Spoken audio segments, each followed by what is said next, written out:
एक बार करवा का नाम उस जो पार्वती जी की सहेली थी उसका नाम करवा पड़ गया। करवा पड़कर एक साधारण परिवार में उसका जन्म था। पति के साथ संग में रह रही थी। पति को थोड़ा शरीर में शिथिलता हो गई थी और वो शिथिलता को देखकर पति को लगी प्यास। जब प्यास लगी तो पानी पीने के लिए पति सरोवर के पास गया। जरा ध्यान देना इस कथन। पति गया सरोवर के पास में। कई लोग करवा चौथ की बहुत हंसी उड़ाते हैं, माताओं की बड़ी हंसी उड़ाते हैं। उनसे निवेदन है मेरा, हमारे सनातन धर्म के जितने व्रत हैं, हमारे सनातन धर्म के इस भारत की भूमि से जितने नियम धर्म जितने निकले हैं, जितने व्रत निकले हैं, साधना निकली है, ये साधारण नहीं है। इसलिए बार बार कहते हैं चंदन है इस देश की माटी, तपोभूमि हर ग्राम है, हर बाला देवी की प्रतिमा, बच्चा बच्चा राम है। कोई साधारण नहीं है, कोई अब पार्वती जी की वो सहेली का नाम जन्म लेते लेते लेते लेते एक बार करवा पड़ गया। पति थोड़ा सा शिथिल था, शरीर में थोड़ा रोग हो गया था। पानी पीने के लिए सरोवर पर गया। सरोवर में जैसे पानी पीने के लिए गया, एक मगर ने उस पति का पांव पकड़ लिया। करवा पार्वती जी की सखी थी, जन्म लिया मृत्यु लोक में, नाम करवा पड़ गया। करवा चतुर्थी का व्रत करने से अखंड सौभाग्य हो जाता है। मात्र पार्वती जी की सहेली का व्रत। करवा गई, करवा ने देखा कि मेरे पति का पांव मगर ने पकड़ रखा है और करवा शिव की उपासक थी। करवा शंकर की उपासक और शंकर भगवान से ज्यादा करवा माता पार्वती जी की उपासक थी, क्योंकि पार्वती जी की सहेली थी।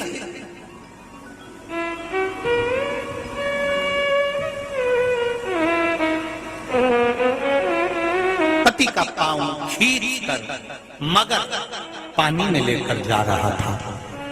करवा आराधना में लगी हुई थी। करवा ने मिट्टी का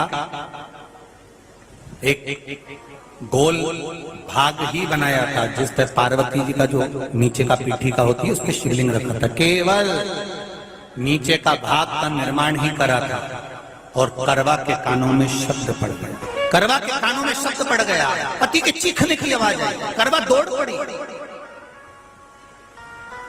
ये तो कैलेंडर में छपा हुआ करवा चौथ का फोटो आने लगा, नहीं तो पहले नियम था दीवार पर बनाई जाती थी और वहां पूजन करी जाती थी।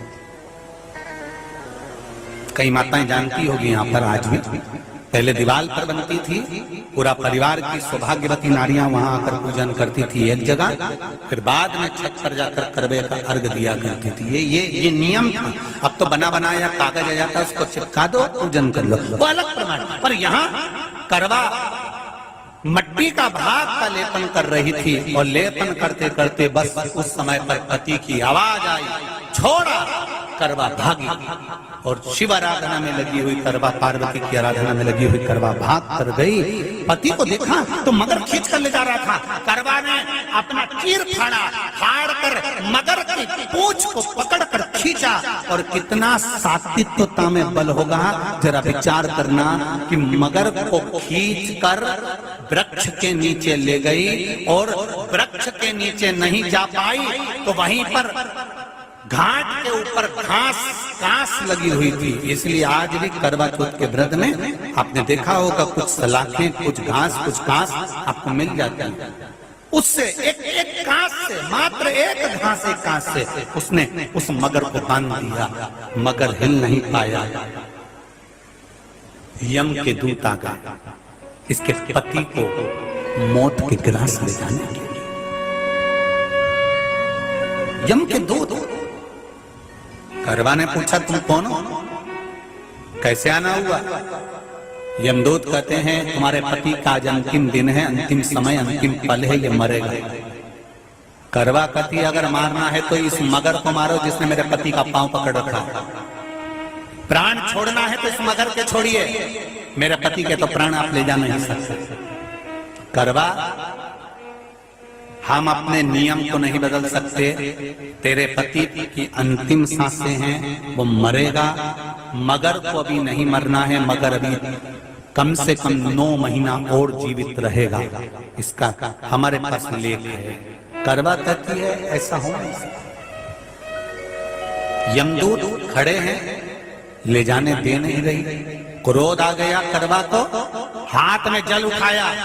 अगर एक यमदूत भी मेरे पति को उठाकर ले जाता है तो मैं शिव भक्त माता पार्वती जी की भक्त करवा आपको श्राप दे दूंगी। सब दौड़ पड़े, यमराज के पास चले गए। यमराज ने पूछा तुम दौड़ कर आए हो, क्या हुआ? यमराज पूछते हैं, दूत कहते हैं वो करवा अपने पति को नहीं लाने दे रही। यमराज वहां कर खड़ा हो जाता है। करवा को समझाया, करवा तेरे पति के प्राण जा चुके हैं, तेरा पति अब मरने वाला है, अंतिम क्षण इसको ले जाने दे, इसका आज आखिरी दिन है। मगर को ले जा पर मेरे पति को नहीं। मान नहीं पाया। यमराज जब क्रोध पर अड़ गया तब करवा को क्रोध आया और क्रोध में आकर जल लेकर करवा ने श्राप देना चाहा यमराज को। यमराज चरणों में पड़ गया, रेन दे करवा, मैं तुझे वर देता हूँ। आज चतुर्थी का दिन है, तेरे पति को मैं जीवन दान देता हूँ। आज के दिन जो तेरे नाम से व्रत धारण करेगा उसका खंड सौभाग्य स्वयं यमराज करेगा। स्वयं ये वो करवा चौथ का व्रत है। इसलिए करवा चौथ के उद्यापन में लिखा है,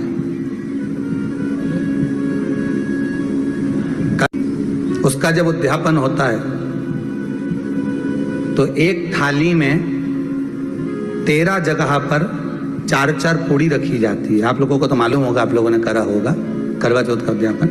एक थाली में 13 जगह पर पूड़ी और सीरा, सीरा मतलब हलवा रखा जाता है। और रखने के बाद में उसके ऊपर एक पत्तल रखकर उस पर सुहाग का वस्त्र, साड़ी, 5 वस्त्र, सुहाग सामग्री सब उस पे रखी जाती है। और रखने के बाद में हाथ में कंकु, चावल, हल्दी लेकर संकल्प लेकर उस थाली पर से घुमाया जाता है। कामना करी जाती है, हे चौथ माता, हे करवा चौथ, हे चतुर्थी माँ,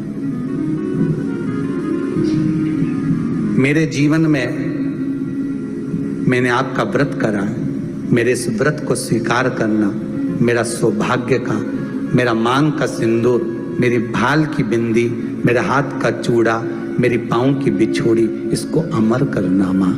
और जो ये वस्त्र मैं दे रही हूँ, इस वस्त्र को मैं जो प्रदान कर रही हूँ चौथ माता, इसको स्वीकार कर कर मेरी भी चुनड़ी को लाल बनाए रखना।